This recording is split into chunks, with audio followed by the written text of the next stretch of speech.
आमच्या नगराध्यक्ष आणि नगराध्यक्षाचे उमेदवार आणि नगरसेवक पदाचे उमेदवार यांच्या प्रचाराची रॅली आज हदगाव शहरामध्ये आम्ही काँग्रेस पक्षाच्या वतीने आज काढली।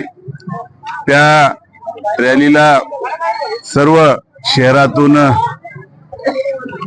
ज्येष्ठ मंडळी, युवक मंडळी, माता भगिनी मोठ्या प्रमाणामध्ये त्या ठिकाणी उपस्थित होत्या।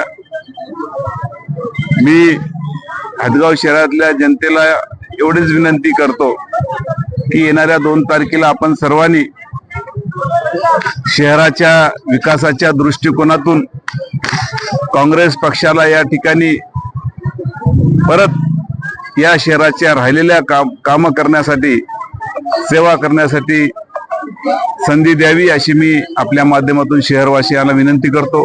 कारण मागच्या निवडणुकीमध्ये ज्या काही आम्ही आश्वासन दिले होते त्याच्यापैकी जवळपास आश्वासन आम्ही पूर्ण केले।